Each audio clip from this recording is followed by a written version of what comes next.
1985. The following year, he earned his commission from Officer Candidate School. His sea tours include the USS Valdez in Newport, Rhode Island, and the USS Bunker Hill out of Yokosuka, Japan. Throughout his naval career, he earned numerous naval decorations and personal awards, which include the Defense Meritorious Service Medal, the Naval Commendation Medal, Joint Service Achievement Medal, and the Naval Achievement Medal. He retired in 2006 from his last duty station at the Office of the Secretary of Defense at the Pentagon.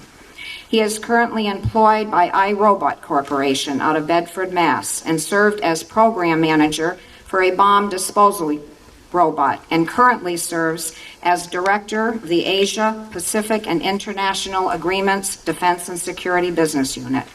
It is my pleasure to introduce my brother, Commander Robert Birmingham, Supply Corps, United States Navy, retired.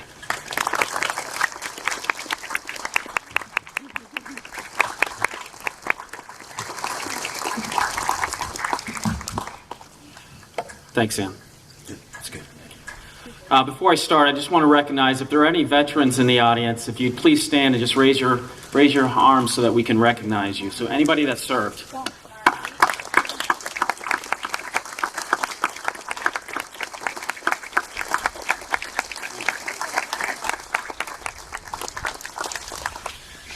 So veterans, Pittsford Historical Society, the Pittsford Volunteer Fire Department, thank you.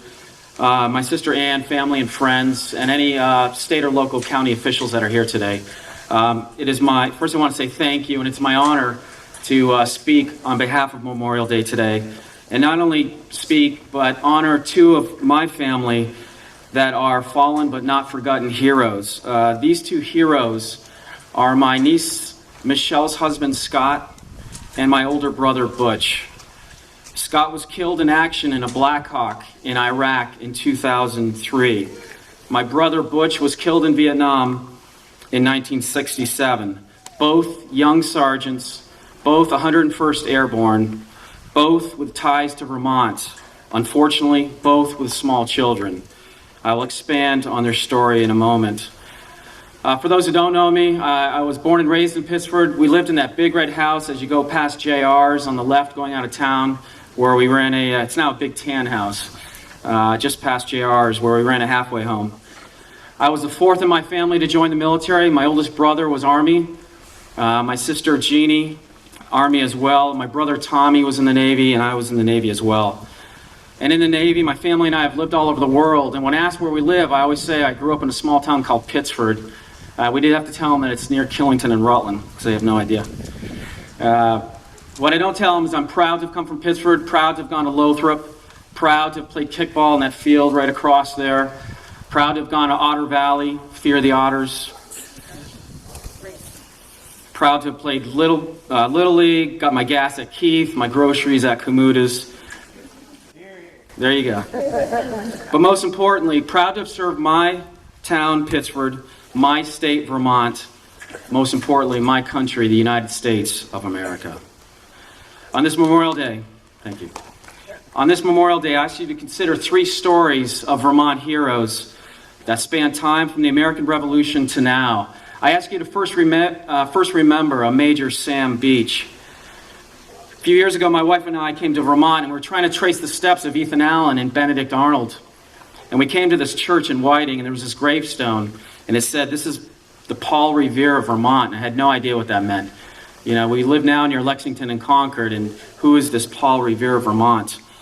But then I learned that Ethan Allen, as he headed for Fort Ticonderoga, dispatched Sam Beach through towns in Rutland County, collecting men for his mission. And a Vermont poet would later write about this mostly unknown adventure. To go by the light of the evening star on an urgent errand, swift and far, from town to town and from farm to farm, carry the warning and sound the alarm. Wake Rutland, wake Pittsford, rouse Neshabie too, and all the fair valley the otters run through. For we need more men, make no delay, hasten, hasten upon your way. And Sam passed through Pittsford before heading to Brandon, and he called at the home of Captain Cooley. Captain Cooley grabbed his gun, and along with Captain Cooley was an Isaac Buck, a Deming, a Rowling, a rally in a Stevens, and they headed for the place of rendezvous. The history books record that this rendezvous was Hand's Cove, from which they crossed and took part in the capture of Fort Ticonderoga.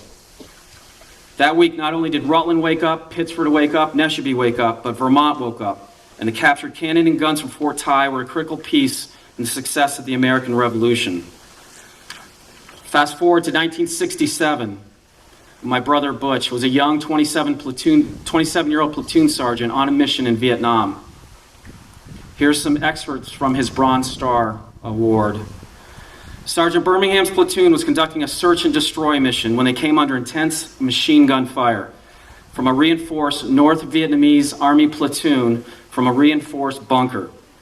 The friendly force sustained heavy casualties in the initial burst of fire, and the insurgents then began to surround my brother's platoon. Sergeant Birmingham immediately realized the extremely dangerous situation he was in and began leading one of his fire teams in an attempt to assault the insurgents from their flank. With complete disregard for his own safety, Sergeant Birmingham continuously exposed himself to the blistering hail of fire and succeeded in silencing the enemy machine gun. He was directly responsible for saving the lives of many of his comrades. Later that year in October, my brother died while trying to save one of his men crossing a rope bridge. During his tour, he was awarded 2 Bronze Stars for valor, and Fire Base Birmingham in Vietnam near Way City was named in his honor. Flash forward to November 2003. My niece's husband, a 30-year-old Scot, had been in Iraq since spring.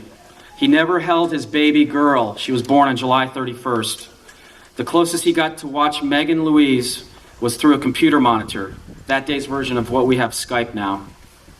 The report then came in to my niece Michelle, Ann's daughter, that Sergeant Scott Rose was one of 6 people who died when his helicopter, the Black Hawk, was shot down into Crete, Iraq. Scott never saw his baby girl. Since the days of the American Revolution, Vermont has seen heroes like Sam, Scott, and Butch. But on this beautiful Memorial Day, I ask that not only do we remember, on this beautiful Memorial Day, I ask that not only do we honor the fallen by laying flowers at their graves, I ask that in their honor and in their memory, we look to the future and take care of the current Vermont soldiers, sailors, airmen, and Marines who are fighting or that will be fighting for our freedom. I ask that we hearken back to the days of Sam Beach and wake up Vermont. Because as I drive through Vermont, I don't see an easily accessible commissary or PX or exchange. I see fancy lake homes with New Jersey and New York license plates. I don't see easily accessible medical clinics for the Vermont active duty and the veterans and their surviving spouses and their dependents. I see them driving to Hanscom Air Force Base. Most importantly, and the rest doesn't matter, as I drive through Vermont, I see veterans, retirees, and spouses not moving back to their hometown of Pittsford, not moving back to their home state of Vermont because they don't have jobs.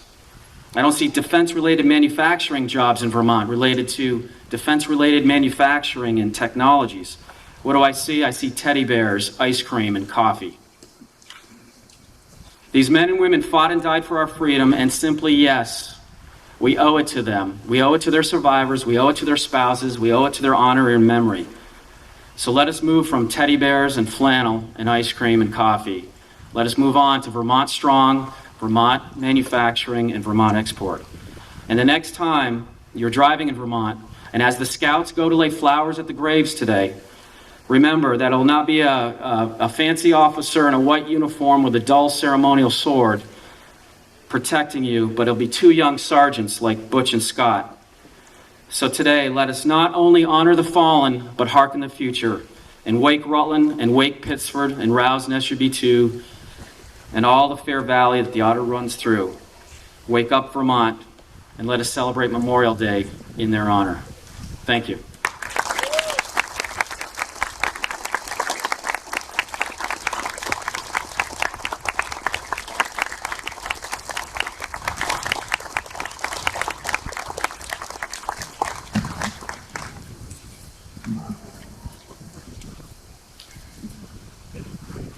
The Brandon American Legion will now perform the rifle salute, followed by taps.